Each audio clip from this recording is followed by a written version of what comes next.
Let them in. All right. Yeah, so today's topic is ugly but still legal. And you're going to notice from week to week there's a consistent theme. And we have to continue to work very hard at becoming very fundamentally grounded in our officiating principles. And if we are disciplined in our principles, and if we believe in and work the system as it's been designed, it will help us to be successful and raise our effectiveness in every game that we work. And I think these would be great examples of understanding your principles, applying them correctly, and believing in the system, and understanding that we officiate on what we see is illegal. We believe in the system, which tells us that as partners, we will officiate where our partner cannot see. And if a play occurs in our primary, even though we may not see it, we may not be in position to see it, I believe that one of my partners will have a better look at it than I do. And I will believe in whatever decision they make on that play.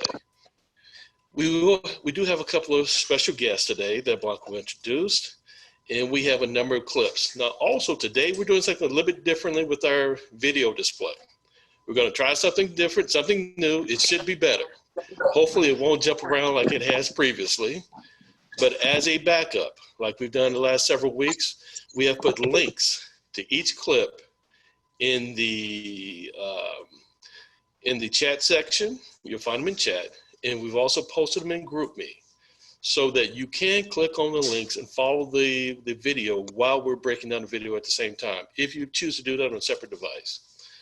All right, so without any further delay, Blanca, who are we going to introduce first? Which clip are we going to introduce first? Well, to me, it doesn't really matter which one. We're going to share 4 clips today. But I know, like, for me personally, these plays can tend to be uncomfortable, you know, especially when we're there and we're experiencing it live. So just having that intestinal fortitude to let it play out, a lot of the times will help us with our decision making. So with that, we can just go ahead and pull the very first one up. Again, like we've said every week, if anybody has any questions about anything, please feel free to ask. And I want to thank you all for being a part of this today. So I'm glad that we can all just grow together. So go ahead, Wayne, if you don't mind playing our first clip. Hey, Blanca, hi, this is Derek. I have a question. So in the Zoom group chat, you said that you guys posted the video.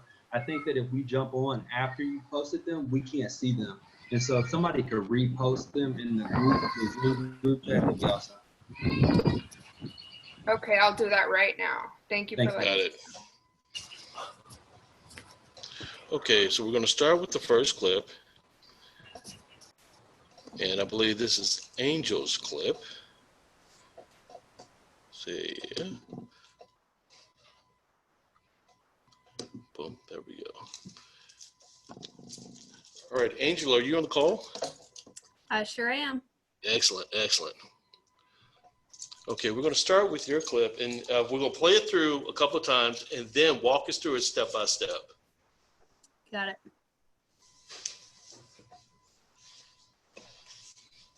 Okay, Wayne, it's kind of jumping, so, and it was a little bit blurry. So, okay, that was a little better. So do you mind running that back again, please?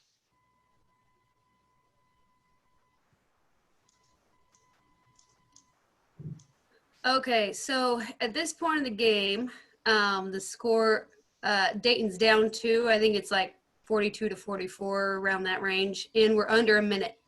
So I have all these things in my head. I'm at lead. I have myself in a dependable position so I can see between these 2 players.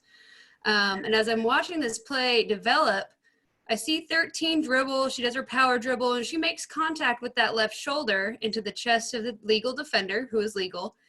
And as I'm watching it, I have both players legal and attempting to play the ball to, you know, finish this move.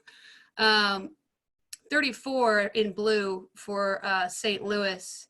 She's also tried to draw several charges in this game.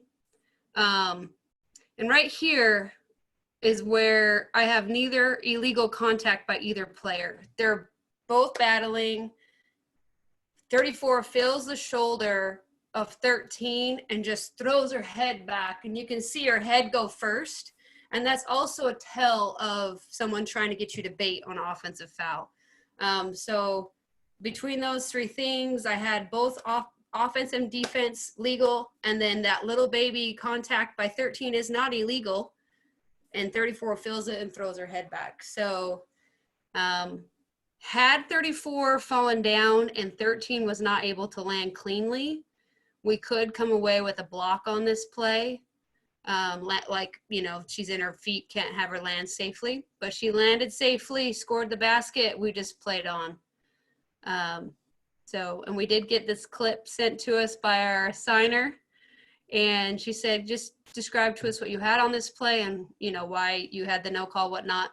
And I explained it just like that. Both offensive and defense were doing their normal basketball moves, and we had 34 exaggerating contact from 13. 13 did not displace or extend her elbow or anything like that. It's just a normal offensive move. And 34, you know, embellished the contact. And I have since talked to her, and she said, okay, that's a good no call. Okay, good. Does anybody want to, yeah, I was just going to say real quick, let's go ahead and real quickly, let's talk about contact that is legal with a post player. Does anyone want to take a shot at that? Either men's or women's, we can talk. I'm pretty sure it's very similar. So what kind of contact is allowed on a post player when they're driving to the basket?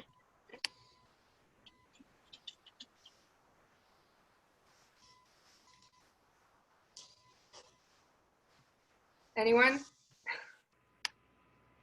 Equal if available, try to get the position. Hey, Blanca. Yes. Okay, so this is a back to basket by the offensive player. So the defender in the men's game, I'll speak on that, and someone else can jump in on the women's game, but is allowed one bent forearm for maintaining positioning and not to be used for leverage or displacement. Okay, good. Eddie, do you want to take a shot of what is legal contact in the women's game on the post? Sure.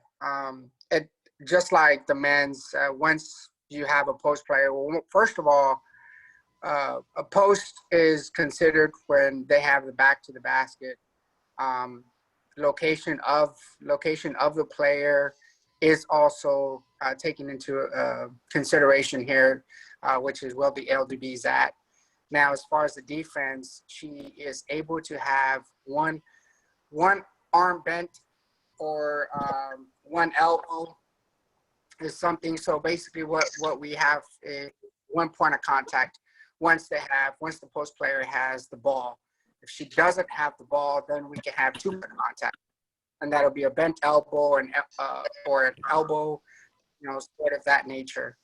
So that's something that's allowed in the post game on the women's side.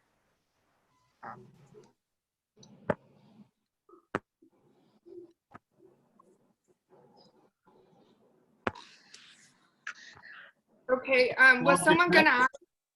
Yeah. Well, may I just say one thing about the positioning? I think this is excellent. This position right now where we have the still shot, if you were to teach, I think Angel is in the perfect position. And I know this is a part of my game that I'm working on personally, is on these plays where you have post play at the basket, outside in is always going to give you a great look. And I think the reason that she gets this play correct is the fact that she's outside in, she's not right on top of this play, and that allows her to process and see the entire, just the whole part of the play as the whole sequence develops. Because if you notice, if you go back one frame, I think it is, where you'll see, right where you see the offensive player go in with the left shoulder, if you watch, Angel is in the perfect position to see that arm stops at contact and does not continue through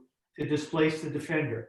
So if we're right on top of that play and we see that, and now we see the reaction by the defender, which was an embellishment, oftentimes we're going to get fooled.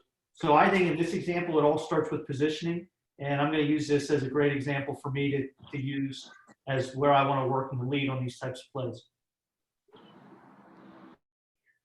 That's a great point, because you're exactly right. I know for me, I know I've been in a couple of situations where as the drive is going, we tend to almost follow it or take 2 steps in, but we don't realize it's narrowing our view. So like you said, Rob, that was a great point. The wider we are, the more that you can see. So I totally agree that the positioning here was right on point. So that's good stuff. Yes, on chat, we have a question from Mr. Albert Battista. And the question is, in pro basketball, what else should you have?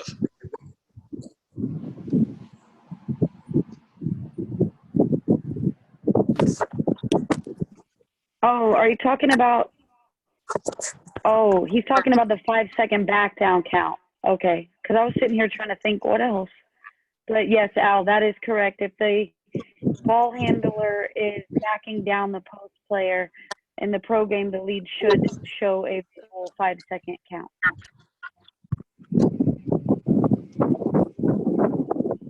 Hey, but that's just with your back to the basket, right? With the ball back to the basket.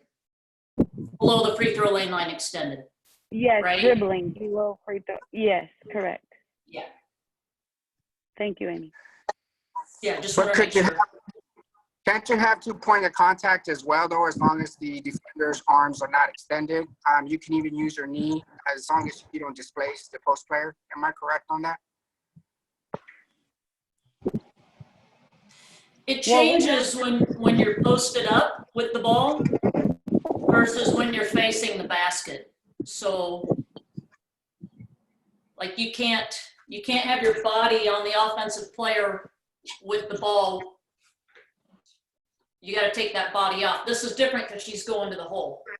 So there is a difference, and we just have to be careful on that if we're talking about with a posted up player with the ball and back to the basket, or a posted up player that now with the ball is now facing the basket. I guess then she's a ball handler, dribbler, not a post player. But those are important things to keep in mind on what you can and cannot do. That's correct. And just to let you, in the pro game, I know that we can have the knee on, but as soon as that knee comes off the floor, we have to have a foul. And we're talking with the player with the ball with their back to the basket. So they are allowed to have a knee, but as soon as that knee lifts up, then we must call that a foul.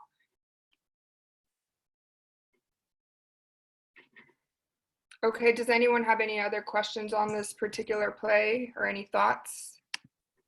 I have another question for Angel. Angel, on this play, on this specific play, was there a discussion amongst the crew on their opinion on the play? Yeah, so this was this is what we would call a pertinent play in the game because it tied the game essentially with less than a minute to go. And we pulled this up in the locker room after, and actually we did talk about it at the next, I think SLU calls a timeout to advance the ball. So we talked real quickly at that point after we get through everything else. We say, hey, my Trail and C both said, great no call. Trail said he had a good look through. Saw the head snap, thought the defender had embellished, and my center on the play had like 5 players in front of him. He's like, I don't really know. I didn't have a look. So we quickly talked about it, but then in the locker room after, we pulled it up and we looked at all the angles and we discussed it, and basically we were glad that we didn't give it to ugly on this play because 34 definitely embellishes all the contact. And that's really good. And that just, goes back to trusting the system, and it's really good that the outside officials, were disciplined. And I think it's important, if I were the outside official, I need to see Angel's positioning. And if she's right on top of the play, I see she's on it, then we just have to allow her to make her decision. Now, obviously different if she's all up on the play or she tends to get stacked. Then if it is a foul, then we need to be able to come and help out. But this was a great example of just trusting the system and trusting your partners. Hey, Blanca, just want to ask a question. This goes to everybody, just because I use it as a guideline myself. So I just kind of wanted to see if my thought process is correct or is along the same, and that is, since the offense not go to and through the defender, is this Brindley. another reason as Wait, it's not or enough, pull your toys away. One of the two, okay? as opposed You to? guys please mute your phones. Hold on, Eddie. Can you guys please mute your phones or your laptops? We'd really appreciate it. Thank you. Go. So something that I was saying, that I was mentioning, is about using a guideline as far as the offensive player going to and through, while you're also refereeing the defense. And because the offensive player did not go to and through is the reason why you also have a no call against the offensive player. In this case, she only went to, made contact, stopped, and then defender dropped, and then that's when she ended up finishing her play. Is this something that some of y'all do or kind of judge on that, or what exactly are you, besides refereeing the defender, what are some of your checklists?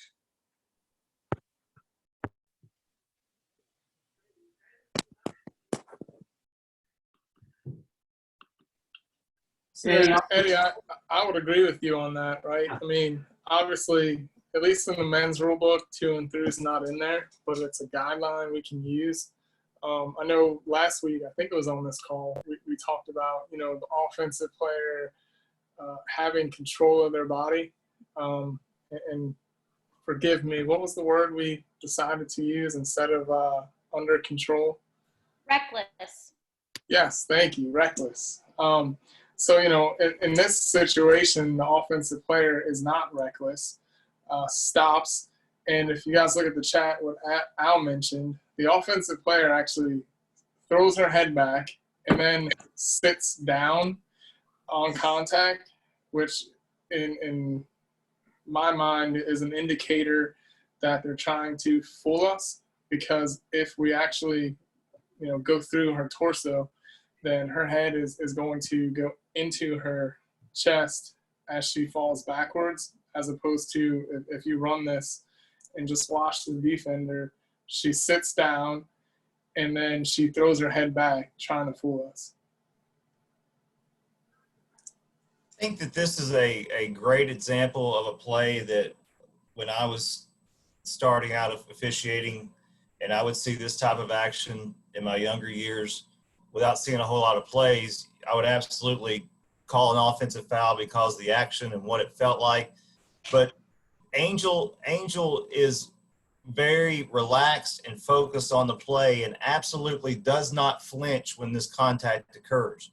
And the only way that you ever get to that point of being able to officiate like that is to watch the film over and over and over and over again, because you have to have the correct instant recall when this kind of action happens, or else you'll bite. And once you bite, immediately you'll know you missed it. So I would just say that this is the kind of play that you just got to see over and over and over again to completely just say, that's nothing.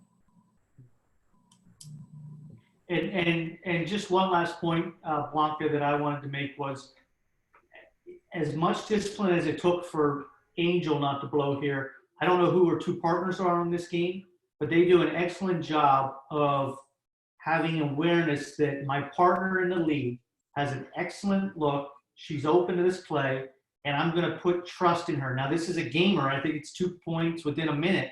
So this is the time when our anxiety's up.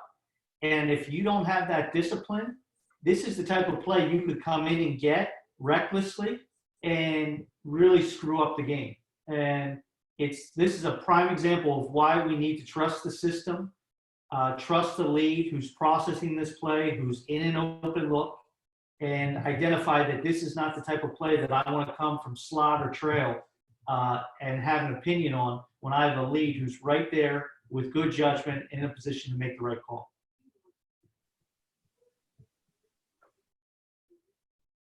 Absolutely. I totally agree with that. Hey guys, I apologize. Al, I didn't introduce you to the group. So I know we see you typing, but do you mind just introducing yourself to the group and maybe saying a few things about yourself? We'd love to hear from you. Thank you. Thank you, Blanca. Al Battista, I'm the lead scout for the NBA East Coast. That's it. Anything? Awesome. No, that's good. He's being modest, Blanca. He's being modest.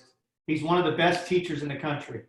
Yes, Al has a ton of knowledge that if you think you know it, he's got something to top it. And we're not just talking of one rule book. We're talking about this guy has every rule book, every women's, everything that you can think of memorized in his brain. But obviously that doesn't come without, you know, daily work. And so thanks for being on, Al. We really appreciate you. Sure. All right, Wayne, do you want to go ahead and move on to clip number 2? Yes, this will be Nat's clip. Her first clip, she has 2. So she blessed us with 2 clips today. We'll take the first one. Okay, Wayne, is there any way that we can maybe turn the camera just a little bit so it's more centered onto the screen? Like maybe bring it down some and then a little to the right. There we go. That's a little better. A little more to the right. There we go. There we go. Thanks.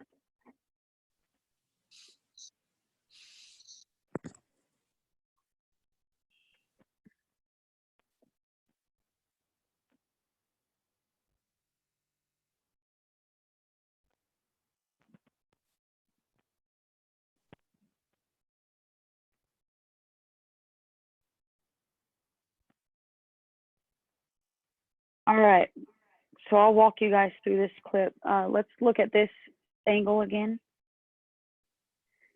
So I'm at lead.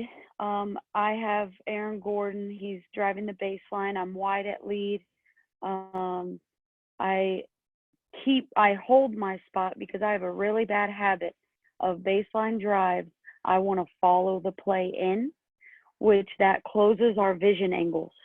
So I've really been working hard this season to, as soon as I see that baseline drive, to just hold my position, keep that wide angle, referee big, so my vision angles, you know, because usually at the rim we're going to have multiple defenders. So here, he blows by DJ, and then my next defender that's going to hurt me is Lopez. So I lift my eyes from defender to defender, and I referee from feet up. And if you don't see this, the whole play, like Rob was saying, if you don't see this entire play, the way this play ends, you're going to react and you're going to call foul when it's clearly all ball, because Aaron Gordon goes down hard and he's hurt. So our eyes are huge on plays like this at the basket. We got to get our eyes up. We got to get to our next guy that's going to hurt us. And we have to referee start, develop, finish. And we can't react off of the offensive player. Because in my next clip, you'll see that. So this one, start, develop, finish. Lopez gets to the height of the ball, clean block shot. But then the way Aaron lands, and as loud as it is, if you don't see this, like I said, you're going to react. And we're going to get this play wrong. That's good. Nat, can you talk a little bit more about what you mean when you say lift your eyes for people here on the line who may not know what that means? Absolutely. So our supervisors talk to us a lot about lifting our eyes on baseline drives, because usually, like I said, DJ Wilson, number 5, was my first defender that was on Gordon. So when he blows by DJ, I lift my eyes, defender to my next defender. I don't go defender, offensive player, defender, because it's a quick blow by. And like I said, if we don't get from one defender to the next in a split second, and as fast as our game is, in any level, as fast as it is, we're going to miss it and we're going to react. So what I'm saying is we have to lift from our first defender immediately over the top of that offensive player to our next defender. Does that make sense? That's good, Wayne. Oh, go ahead. I was going to say, if you rewind it, Just a couple beats. You can show a visual that'll go perfectly with what she just taught. Because that was an excellent teaching point. I want to make sure that nobody misses that. Keep going. No, keep going. Wayne, just go all the way back to like the very beginning of the clip. Let's see. Yeah, go back to the beginning of the clip. Okay. Right there. Okay, now go stop. So, Natalie, what you just said there, right now is when you're starting to think secondary defender, next defender who can hurt me. Yes. Just so everybody sees that, what that actually looks like. So imagine yourself in the lead right now, and if you stay on the offensive player, or if you stay on the wrong defender here, this play is going to eat you up. That's good, Rob. Okay, now can you talk to us a little bit about, you mentioned the height of the ball. So can you talk a little bit about the lift principle on this play? Yeah, so if we go to this, pause it right there. So my eyes are up, and when we talk about lift principle, so Lopez's hand it gets to the height of the ball. So it gets up there. If it does not get up to the height of the ball, we know that it's probably a point of contact foul. Does that make sense? Mm-hmm. So we got to get to the hand to point of contact or ball. And B, you can add anything if I missed anything. Yeah, that's what I was going to say too. And a lot of times on these plays, I know what can help us is this. We recognize, I guess, what kind of defenders we have, right? So if we were to have a little guard trying to defend a big post down here, then the likelihood is not always, but they may not be able to get to the height of the ball. So we just have to also recognize if they are able to get all the way to the top of the ball. And if they're not, we have to, like Nat said, we have to zoom in to the ball and then make sure that there's no follow through contact that displaces the offensive player. Good. Hey, Natalie, just so I can understand and see if I'm understanding correctly as far as the height of the ball, are you determining whether the ball is on top? I mean, if the defender's hand is on top of the ball or under the ball, is that? Yes. Yes, whether the defender hand is on top of the ball, to the height of the ball. Does that make sense? Yeah, it does. Thank you. Okay, you're welcome. Hey, one more thing I want to say about this play, because I think this would be a great pregame discussion play just to go over some coverage thoughts. Because at this point, if you look at where the ball is now, where the play on the ball is, and where Natalie is, you may find yourself in the lead at times where you don't have a great look at this point, and it is wide open to the trail official. And so it's a two-part point that I'm trying to make is, if you're the trail, stay engaged on this play, because once that ball gets up at the rim, there's a good chance that Natalie's looking through the board or looking through the rim and may not have a great shot at the play on the ball. So two things: don't guess in the lead. Once it gets up at the rim, process the play. If you don't have an A look and you don't have all the answers, trust your center, trust your slot, trust your trail, and also stay engaged as the outside officials, because you could come and get this play and be the saver of the crew for a play that may not be seen by the league. Correct. Also, Mr. Battista has raised his hand, and I was going to read his posting in the comment section. Go ahead, Albert. Okay. Blanca, can you back up to the play? Can you run it Wayne. again? Yeah, Wayne ran it Okay. back. Okay. Hold it now. Here are two drills you can do on tape. And you can, and I'm not bragging, but I have 25 drills for referees that you can actually do in a court, but you can also take them to tape breakdown sessions This is basically for your development. So this is a self-talk drill. Okay, you ready? Okay, run it. Legal, legal, legal, legal, legal. Okay, do it again. We're going to do it again. Here we go. Legal, legal, legal, legal. Okay, second drill. This drill, we're going to get to this. So let's set up the play again and stop. So would everyone agree that number 5s are primary defender, right? Agreed? Yes. Yes, agree. Okay, we're going to get to our secondary defender as quick as possible. Okay, ready? Okay, 5. Okay, go. 5, get to Lopez right now. Again. This is going to sharpen your eyes up. Okay, 5, get to Lopez now.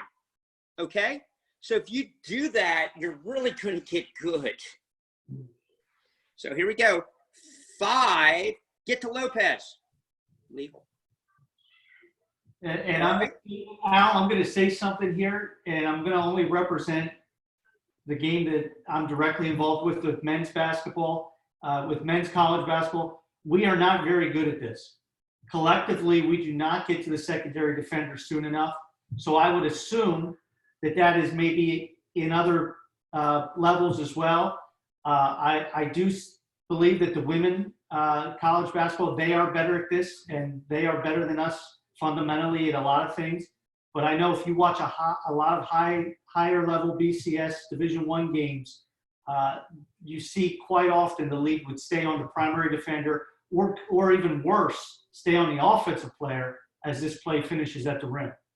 So the drill that Al just took you through, if you can master that fundamental, it will make you exponentially better at these plays, and definitely be a separator when you go to opportunity camps and you're looking to get hired, or just your play calling in general when people look to advance you. This is a great way to do so.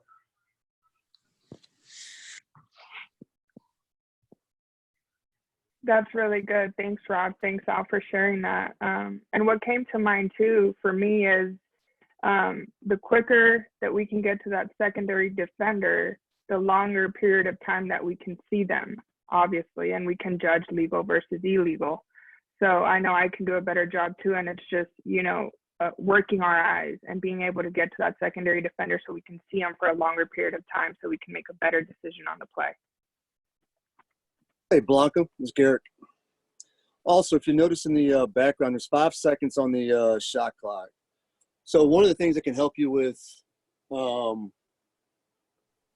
clocks and helping possibly with your play calling is 10 seconds, offense is attacking. 5 seconds, offense is panicking. So this is a classic example of we got 5 seconds and now we've got to drive to the basket. So more of your self-talk needs to be done here. And Natalie just does a great job of knowing that anything that needs to be called needs to be on ball. And she kept that air down in her feet and just processed the play and just stuck to her training. And we come out with a correct call, a no call correct. That's good. That's good. And to follow up on that point, Garrett, and also to bring in the comment that Mr. Battista shared with us in the chat section, we've been discussing weight distribution last several weeks. And in lead, we understand that this is a high anxiety position. So in lead, we should shift our weight to our back foot so that we can receive the play. So we're less apt to jump at the play, to leap at the play. Shift your weight to your back foot, receive the play, make a decision, put in your whistle or not.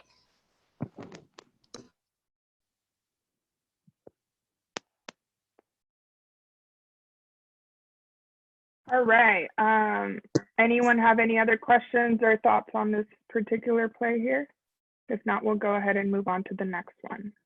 Hey, Nat, when the ball handler went down, I take it that the defense was in transition then. Yep. You guys didn't kill the play or anything? We don't, in the pro game, we don't kill the play. They have to either take a foul or call a timeout. Gotcha. And in the Unless it is like he lands on his head and he's severely bleeding or he's unconscious, that's the only time that we kill it. But for this particular play, I was looking right at Aaron. He just, he lost his breath. He landed straight on his back, but I knew he was okay. So therefore, they have to then take a foul or call a timeout in this instance. Gotcha. Thanks. Good. You're welcome. Good question. Okay, Nat, are you ready for your second clip? Yeah, so this is going to be a classic example of giving in to the pressure and reacting to a play. So here we go.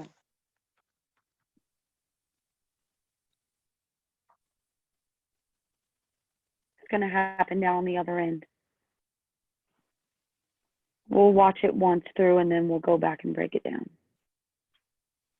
Yes, ma'am. That we just had up 10619. Okay, so if we could just maybe pause it when it gets to about half court, when the ball gets up into the front court for me, Wayne. All right, this is good. So we're all hustling down. We're all getting in our dependable positions. We have a fast break. All right, let it run. Okay, as soon as Joker gets the ball, I have my eyes on the little guy in the paint. We're still coming down. Keep it going. So right now, Will is driving to the basket. So Tony has primary defender, which is going to be a blow by. I have this secondary defender, and I have my eyes where I need to have them, which is on my secondary defender Hall. But like Al was saying, referee 30% offense, 70% defense. I have all defender right here. I can't really see what the offensive player is doing. So I need to trust Tony to help me out on this play and not give in, because if you watch the offensive player, he turns his back. He wants to like flip the ball over his shoulder. And my defender, he jumps. He's legal. He jumps straight up. And my whistle is delayed on this play because I wasn't going to give in at first. And then all of a sudden when I see the defender falling on the floor and I'm like, damn, how'd he land like that? I react and I give in and I start refereeing the offense and not the defense here.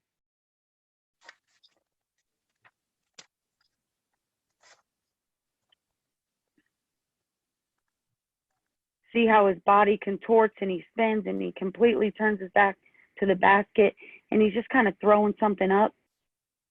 That I just gave in to the offense and I felt the pressure. My air was too high and this should have been a play on.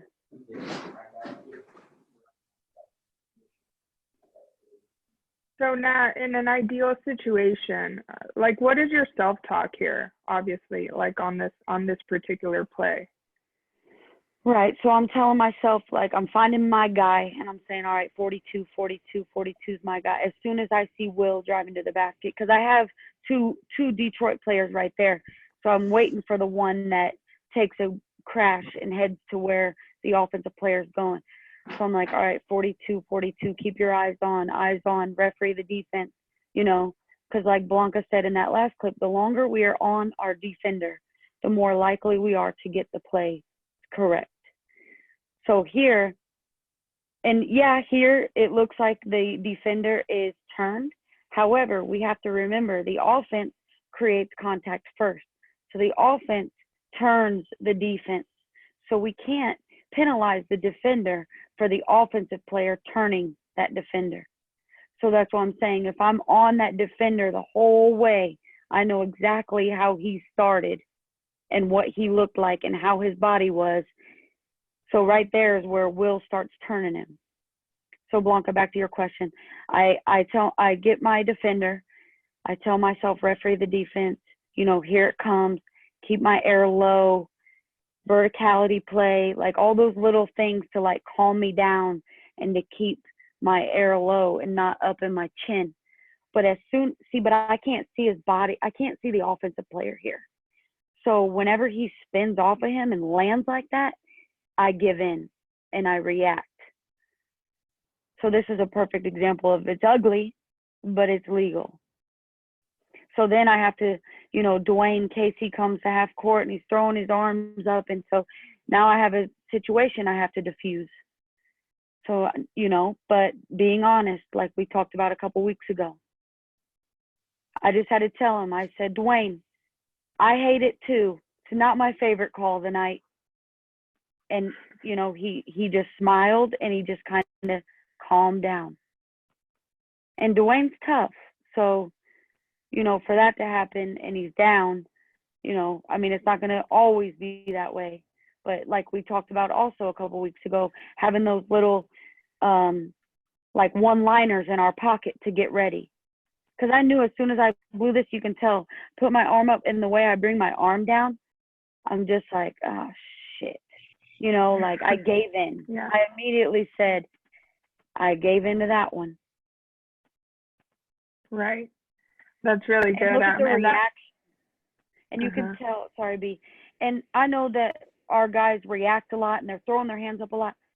But, I mean, when all four players, you can't see a fifth one really in here, and the coach, they're all doing this, you might want to, you know, look at yourself and say, I think I'm the problem here, you know? Yeah, that's really good. And what comes to mind here for me, I know I've had plays like this. I know that I blow on, and you mentioned your body language, you know, and how it changed whenever you're like, dang, I missed this play. So I think the importance of keeping a strong body language, regardless of call incorrect, is extremely important. You know, I think projecting strength at all times, regardless of whether you got it right or wrong, is really important. Not to say, obviously, if you missed a play, just be honest about it. You know, I've been in positions where I miss a play and then I'm not necessarily honest because at the time I think I'm right, and so I don't know. So just, you're not wrong really until you go and watch it on video, unless it's just like this and you absolutely know. So I would just say, if it's one of those where you're like, not sure, just remember, you're not wrong until you go back and watch it on video. But if you know that you're wrong, like Nat said, just be willing to just be honest with the players and with the coach. Mm-hmm. Hey, Natalie, it's Garrick. For some of the young, from lesser experienced officials that may be on here, how did you get to the next play? What are some of the things that you do to get you to the next play? Well, that's a great line right there, because that is one of the words or slogans that I use in my head, like next play, got to move on. Because there are some plays that you're just like, damn, I really kicked that, or I should have stepped up in that moment. But yeah, I say next play, or I just kind of slap the side of my leg and say, all right, let's go, Nat.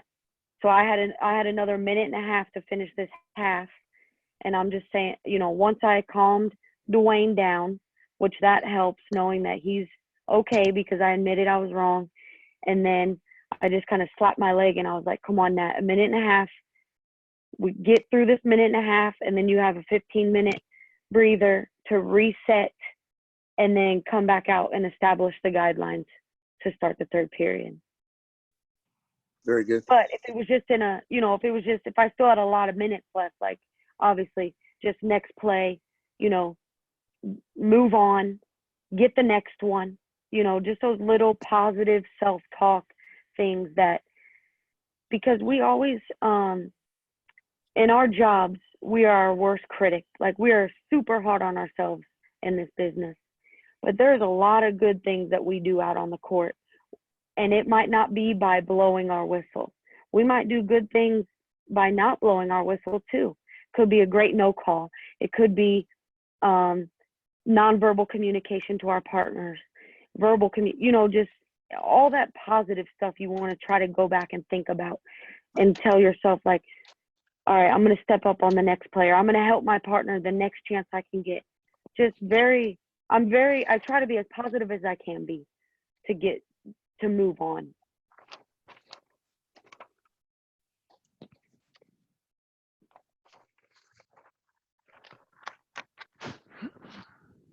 Any other questions? Comments? Yeah, Natalie? Yeah. On the drive, obviously you were at pinch And then as the offensive player's in the air, we can see you take a couple steps back. How do you feel that had on your perspective on the play? I don't like that I took the couple steps back because that's also looking like I'm a little unsure, or what's the word? I'm not as engaged because I react. I wish I would have just held my position, because sometimes when we start backing out, that's when people are like, oh, well, you gave up on this play, or, you know, whatever it may be. Obviously, I didn't give up on it. I gave into it.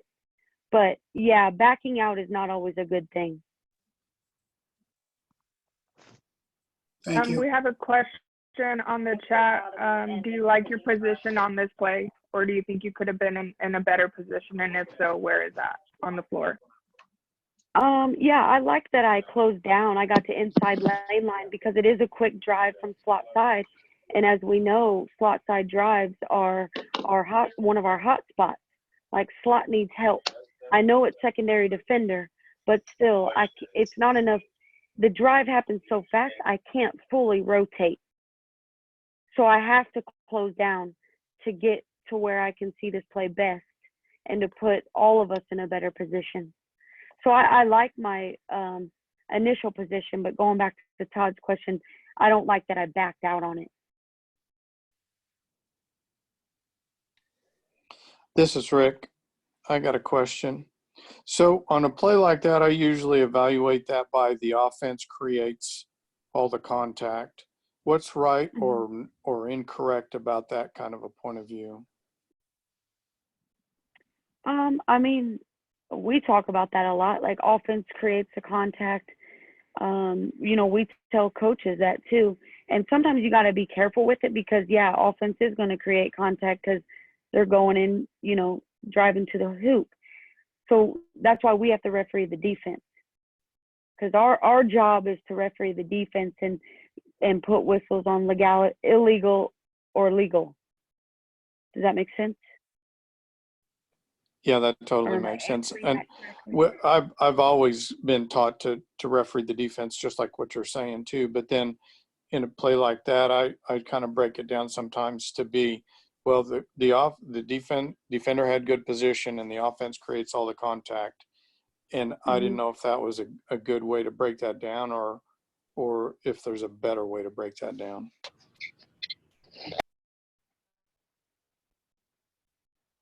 No, I think what you're saying makes sense. And I mean, we can't help it that if the defender, it could be a big defender versus a little offensive player, and the little comes in and just runs into a bus, you know, and he's going to bounce off big and huge, and, you know, it's going to look like a blow up. But that's not our fault.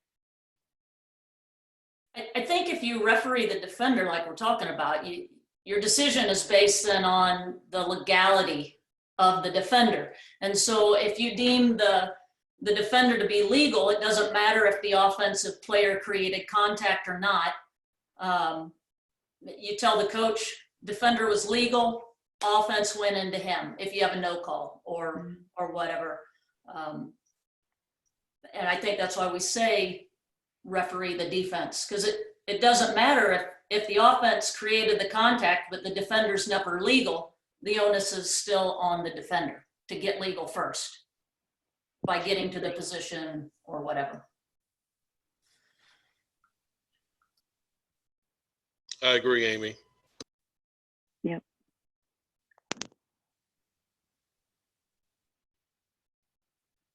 Okay, do we have any other additional comments or observations about that second clip? Good point. Thanks, Amy.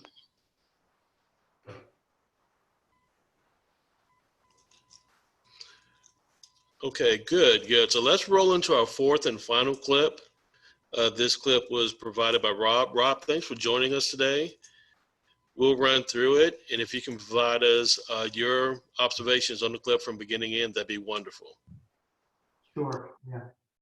And I'll say something here quick before this play goes.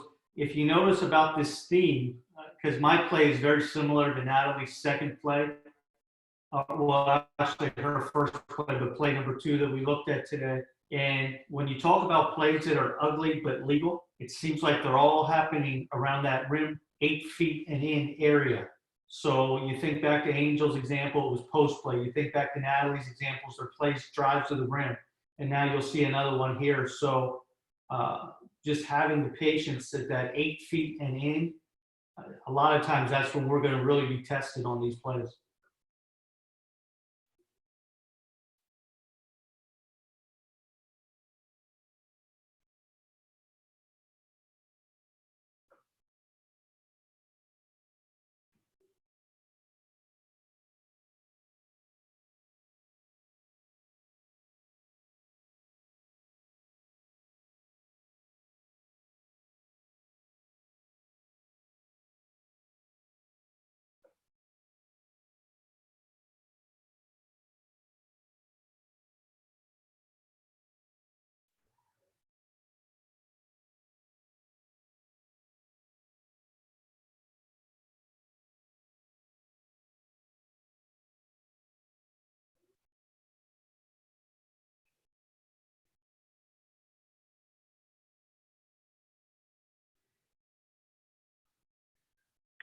Okay, Rob, do you want to talk to us a little bit about this play and just kind of break it down for us? Sure, yeah, so pause. If you go back. So really, right, go one more frame. So if I was doing the Battista exercise, I'd be saying, okay, I have post play 10 and 12 here right now. So my primary focus is on these two post players. But now as soon as we see the offensive player put the ball on the floor and blow by, so right now, at this point, I gotta get to 10. And when I see 10, and you see the way in which he's moving, he's getting to 2 feet. So I will say this, pause it right there. I've found in watching video when a defender can get to 2 feet and jump off 2 feet, they have a higher percentage of legal verticality than if they jump off of 1 foot. So that's just a little guideline that I've picked up in watching these types of plays, is right away, if you can see the defender here, he gets to 2 feet. Now, the second point I'll make here is, as we go, and then pause it right, keep going, pause. Okay, so right now, I didn't have a chance to rotate, and if we watch again, we'll maybe see why. But I'm refereeing this play across the paint. So at this point, I'm refereeing A to B verticality or A to A verticality decisions, but I'm ultimately going to trust the center slot official because once it gets up to the rim level, I'm looking up through the board, I'm looking up through the extension here, and I really don't have a great shot at whether he lifts to the ball or not from that level, from where I am on the floor. I have maybe a B- look, but really our center slot official has an A look at this play. So this to me was more about trust. And, you know, we hear all the time about not blowing across the paint in the league.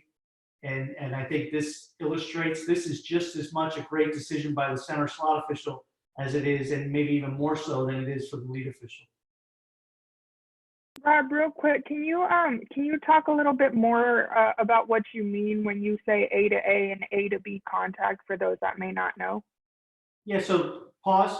So that's really just a verticality reference, and we hear when a defender jumps A to A, it is usually described to determine a legal vertical position.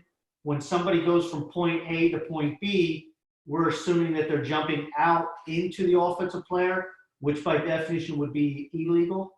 So just, again, as a guideline, I've noticed when defenders get to 2 feet around the rim, there's a higher probability that they're going to be vertical. Now, that's not always and every time, but it's just a guideline. And I think in this play here, if we blow too quick, we're going to be, you know, for lack of a better term, we're going to be embarrassed because this is, in my opinion, a great defensive play. And what makes this really different from a lot of blocks is he actually goes up and gets it with 2 hands, and there's a little bit of a follow through. Now, I will say that just because the play on the ball is legal, You still can have plays where defenders will land on offensive players and the contact just is too much to ignore. But I would say in this example, the better decision is no call, and the bigger part of this play is the play on the basketball. Hey, Rob, this is Derek. I have a question. So there have been a couple of times you mentioned like an A look, B look. Could you explain that for me? Well, yeah, I just use that as something to tangibly measure and use as a reference as far as open and closed. So if you show that angle again, right here, you might be able to see me in the shot. So pause it, go up, just take it to the block shot. Right there. Okay, so imagine me standing somewhere down in the bottom left-hand corner of your screen. So yeah, somewhere down in there. So now draw an arrow going from that point to where the ball is. Nope, more of a straight. There you go. So okay, now start from the bottom. Actually, I'm sorry. There you go. Now draw up. Now stop. If you notice that look there, I have to look up through the board and up through the rim. So my angle now is diminished, and that no longer becomes an A look. If that same matchup, and we take those two players and we move them on the other side of the rim, and it's over in there, I now have more of what I would consider an A look at this play, and a primary look. Once this, as far as I'm concerned, and somebody else can interject, but once this ball gets to the rim level and above, I have to trust the center slot official, because I really don't have all the information to make a great decision on this play.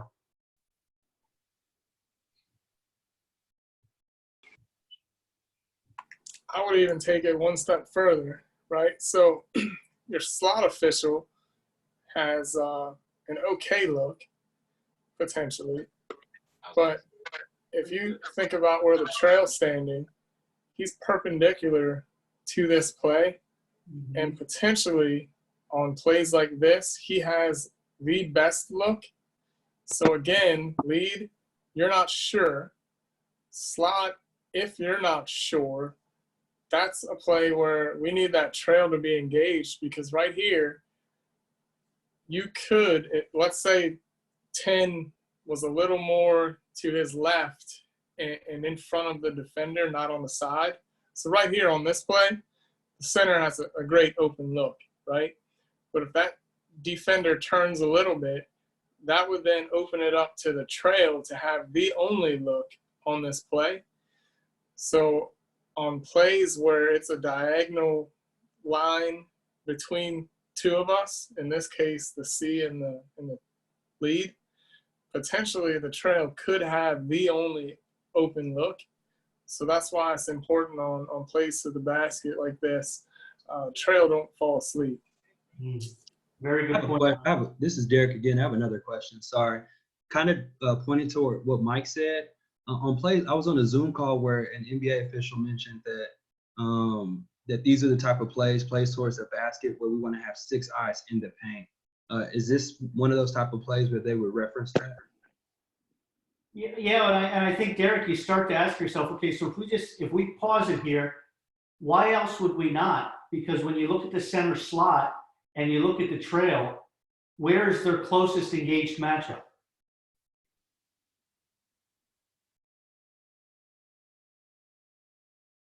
Derek, it's definitely in the paint. Yeah. My question more so being, all the defenders are in the paint, so of course we'll be looking in the paint. But what type of plays would we have like 6 eyes in the paint? I know this one is probably a clear, obvious one, and I guess we're talking about this one, so I should let my general question kind of hang out. But thanks for answering that, Rob.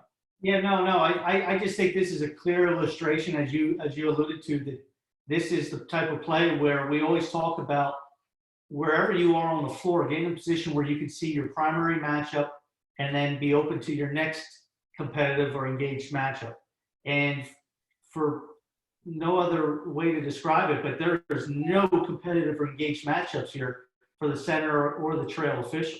So your point to stay engaged at the rim and to stay engaged at the paint, I agree with that. This is a all hands on deck type of play. The only thing I would suggest is we still have to be disciplined, because if there's a shot attempt here, now you're going to have an imminent rebounding opportunity potentially. And we don't want to get surprised, because that's another discipline that we talk about, and that's identifying our rebounding matchups early. So if I'm in the trail here, I'm in a position to help, and now I'm subconsciously and I'm hopefully in my peripherals thinking to the next rebounding potential matchup, which would be strong side here of 11 and white and whoever's in the dark jersey there. I can't make out that number, but that would be my matchup there. And then slot would be to protect the weak side here on rebounding action. So could be potentially miss short and then come right back to these two players involved in white 10 and the offensive player with the ball now. So definitely great example of, even though we don't have anything in our close proximity to being an engaged or competitive matchup, this is a great illustration of why we can't take plays off or let our guard down. The other thing that can happen is we can have basket interference goaltending. And those plays happen so quick, and it's bang bang off the glass, or upward flight, or is it still, did it make its move and reach its apex and move to the downward flight? Those things happen so quickly that we have to always be thinking to the next play. Can I throw something in about all eyes in the paint? I don't think that necessarily means all three people watching the same primary defender. Typically, and this isn't necessarily the best play to describe that, but when we have those drives down the paint and you've got a primary defender from the backside, a secondary defender coming over, and then maybe another defender diving in, all three of us may be watching that play to the basket, but we should be watching something different. We shouldn't all be looking at the same defender, in my opinion, on those plays. Excellent point. Yep, excellent point. Agreed. You know, that's great, Amy. You have to have a specific target, and that's what she's saying here. So, and again, this isn't a great example of that, but let's just go back real quick to right before he blows by the primary. Okay, so like right here, okay, let's let it go one more beat. Forward, stop. Okay, stop. So now let's assume that defender on the backside is now trailing the play more aggressively. To Amy's point, that would be where the center slot would stay. Now let's assume number one in the white jersey that's right at the SEC logo. Let's assume that he's now closer and is now going to dig and try to force a steal. If he digs and moves down towards the offensive player, that's going to be Trail's responsibility. So this play doesn't really demonstrate that, but if we use a little imagination, we can kind of create a visual to what Amy just said, which is excellent. So that's the thing when we're gathering information and we hear things, when we don't really understand it, and I commend you for asking that question, because you make that statement as a vague statement, 6 eyes to the paint. Well, what does that really mean? And even I missed the opportunity initially to expand on that. And that's why Amy did a phenomenal job. And that's why you ask those questions, and you have to be careful, because in officiating, we've got to deal with specifics, and we've got to deal with specific targets. And that's why we talk about point of contact, and that's why we talk about lift. Because if you go out there and you just referee kind of in areas and you don't have specific targets, it's no longer good enough to say referee the defender, because you have to have specific targets or you'll get eaten alive, because the games are just happening too fast and the athletes are too good. So Amy, thank you for mentioning that. And B, I just want to say one more thing on this to take it to another step. So like in Rob's play and then in my first play where the two players where it was a clean verticality, clean block, we have to not let our guard down on these players. Like this offensive player, they get blocked. You know, it's a clean verticality play. They are now the most frustrated player on the floor. So we cannot let our guard down on these players for that next play, because we don't know if he's going to run down to the other end. Say the ball didn't go out of bounds. Say it just got blocked and we're going the other end. He could just turn and run down the floor and go blow somebody up because he's mad that he just got blocked. So we just want to remember on big blocks like these and, you know, quick steals, they are the most frustrated player on the floor. So just don't let our guards down just because, you know, the ball went out of bounds or now we're going the other way. Just remember that.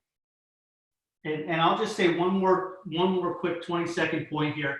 The reason that I think that we get this play right as a crew is the discussion about these types of plays definitely occurred in our pregame.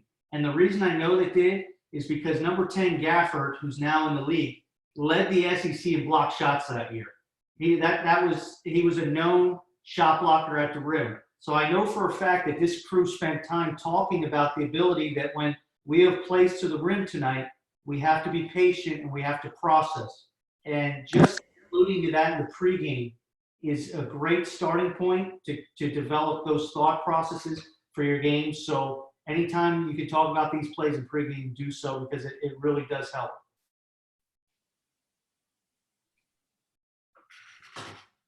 That's really good. And I know Jenna mentioned something on the chat about play recall or sequencing. Jenna, you mind telling us a little bit more about that? I was just putting a name to what Natalie was describing. So play recall, just having that recall in our mind of the last player that got blocked, or sequencing, whatever y'all call it.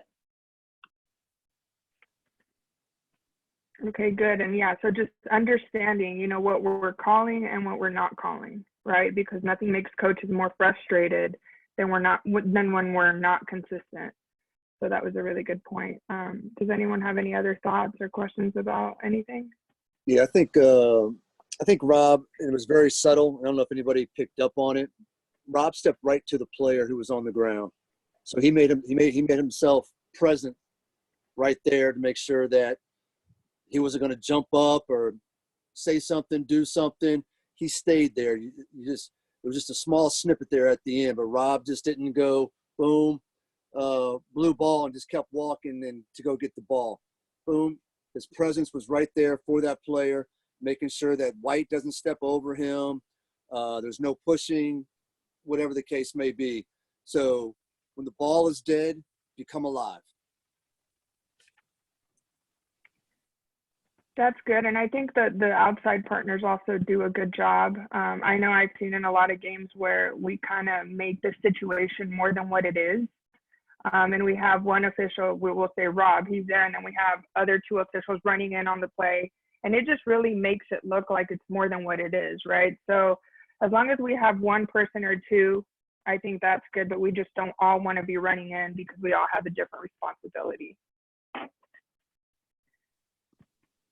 And there's something to be said for running in, especially if there's players on the floor, because they've been sweating, and now you've got that sweat all over the floor. Now you come running in. Now you've slipped. You've possibly torn your ACL. You've done something, so we need to be careful as opposed to just be running in. So just take that, apply that where need be. I was just going to make a comment on refereeing the defender, making sure we're self-talking, because I think if we constantly self-talk from every position that we're in and ask yourself, what did the defender do wrong? Over and over in your head, what did the defender do wrong? Then we'll be able to answer our own question immediately. It has to happen immediately, but then we're more likely to get the play right, and we also have an answer for the coach or whoever's protesting whether or not we had a call or didn't have a call. Now we can say, you know, White 24 hit or White 24 block. We know what we're calling versus just kind of staring at anything that's happening and reacting. So it gives us more confidence in our delivery to defend what we call or don't call.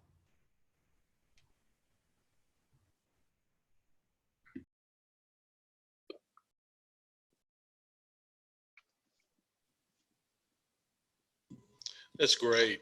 Do you have any other additional observations or comments on the previous clip? I have one question for the group or whoever. On this play, I just noticed like where the number one, everything that discussion there was awesome, but just one question was, does having an awareness of where the offensive player lands on these types of play, like go into our play calling guidelines on these plays? Because on this play, we're obviously like a lot of us are looking different places, but the offensive player lands right under the basket. And I was just wondering if anyone had any comments on that, or if that's something that anyone thinks about when they're looking at these types of plays. David, is your question in regard to legality of if that offensive player lands on the defender? No, like after the block, the offensive player landed like sort of like right on his path to the basket. So I just didn't know if that had anything to do with like if that's a play calling guideline on these plays or not. I don't know if that makes sense. No, I don't think. No, I don't think that would be. I think anything after the block. I think all our guidelines that we're going to use to determine the processing of this play, I think, would be up until the point of when there's contact with the defender and the ball at the rim. I think after that point, we've already gathered the information that we needed to make a decision. Now the only determining factor would be if the offensive player goes to the floor, now the defender falls on top of them, or there's some sort of overt action after the block shot that would demand a whistle. But I don't think we can use anything at that point to go back and help us make a decision on the legality of the play at the rim, if that makes sense. Okay. No, yeah, that makes sense. Thank you. And if somebody wants to jump in on that. And Kelly, I'm sorry, I was going to type, but excellent point. I think Natalie mentioned it that you made as well. And what I think about what you had said is you have the answer, right? And when you're asked, you can give a specific, direct answer to a coach of what you saw or what you did see on the play.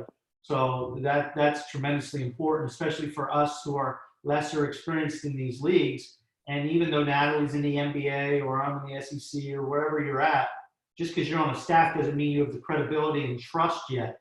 And I think Natalie would agree that her and I are kind of in similar points, and there's many of us on this call that are, where you're trying to develop that credibility.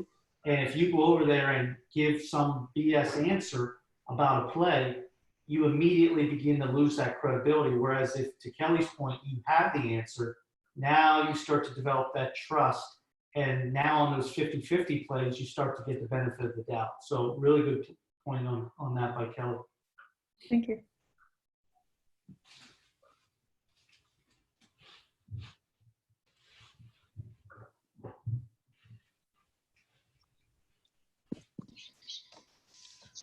All right, excellent point, Kelly, and great follow-up, Rob. And I think it's important that we all remember that, and no matter what level that you're currently working, you're constantly working at establishing those relationships with the stakeholders that you're working with or working in front of, whether coaches, players, administration, or even partners. So yes, we're constantly working and positioning ourselves to improve those relationships. Mr. Battista has raised his hand. Albert? Can I add some things? Yes. Do you mind if I added some things? Go ahead. Okay. Let me just tell you quickly couple things here. When I first started refereeing Division I basketball, I was 21 years of age, and it was two-person. It was in the 80s. And I struggled in it because no one ever taught me how to work the lead position. And if you notice today, all of our plays are in the lead. Would you agree? Yes? Yeah. So the lead position is a very hard position to work. Now, back in the 80s, you didn't have plays like this. Majority of the play was post play. And I couldn't referee it. Couldn't referee it at all. the game is involved to these dribble drive plays. And so a couple of things here. Play calling is an art. It's like hitting a fastball. If you ever played baseball or softball, play calling is an art, and you have to really speed your eyes up, and you have to know where to look, and you have to be patient, and you can't have adrenaline flows. Like in baseball, if you have an adrenaline flow, you're going to strike out. If you have anxiety in the lead, you're probably going to miss plays. This is all easier said than done. It's got to be practice, practice, practice, practice. Now, a couple things to work on: these plays to the basket, these drills, and so on, and keep working on it. But the lead position, really work at the lead. And I'll tell you why. Someone says, when you go look for referees, you know, for anything, what do you look at? Do you look at the run or look at their mechanics? And I say, no, I see how they work. How do they work the lead? How do they work the lead? Because in my opinion, I think the lead's the toughest position. And it's the play that most fans yell at, you know, oh, you're right, you know, and whatever. And so on. So the more you can perfect your lead position, okay, the better you can get. And I'm going to tell you another thing, because I watch a lot of games. We don't see much post play anymore in any basketball. Am I right? We don't see that much, right? Would you agree? Yes or no? Correct. Yeah. Yeah. Well, post play is coming back, because in junior NBA games, there was a lot of it, especially in the regionals. And guess what? The officials that I worked with, they didn't know how to referee it. So that's another thing that you should start clipping plays on post play. How do I referee this matchup? Is it passive? Is it active? Or is it engaged? Because engaged matchups, I'm telling you, are not easy to officiate, especially small versus big matchups. You know, you might want to throw that. Does that all make sense? Yes. Yes, it makes sense. No, hey, Al, thank you very much. It does make sense, makes a lot of sense. You brought some very some great points. And the other thing I want to mention too, when you officiate, and officials don't do it, but you know, I was an ex-baseball manager, and to get players, to get hitters out, I wanted to get hitters off balance. If you don't work on your balance in the trill, slot, and lead, okay, guess what? You're going to miss calls. You're going to miss calls. I've seen it on tape and so on. And everybody here is very advanced on this call, or, you know, and this is great, Blanca. Thank you for inviting me. But the other thing too is, let's take this to another level. And this is thing that I've been really working with the prospects that I have. I said, when you referee the defense, which I think is excellent, let's look at this. Start finding their eyes or finding their waist, because usually their eyes and their waist dictate what their hands will do. Just think about it. You know, if you just put your hand up, you know, usually your eye will dictate it, or your waist will do it. Because for me, just to raise my hand right now, I'm using my waist. Just something to think about. And it will just, I think, really help your officiating.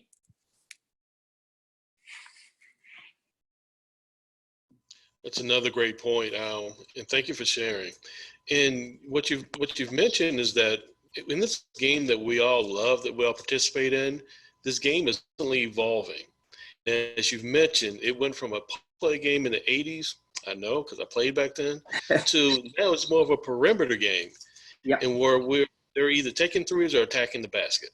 But guess what? The post play is coming back. Everything is cyclical. So we as officials, we have to have the ability to evolve with the game. So as the game changes, we must continue to evolve and stay with it. Great point. Does anyone have anything else they'd like to share with the group? Any observations from today? Information, anything that they noticed during either the discussions or the clips?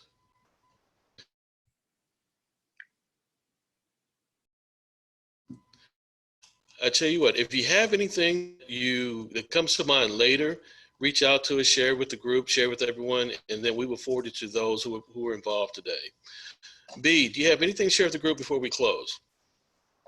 No, thank you guys for your engagement and participation. Really appreciate it. And it's good seeing all of you guys. Stay healthy out there. Yes, everyone stay healthy. Everyone stay together.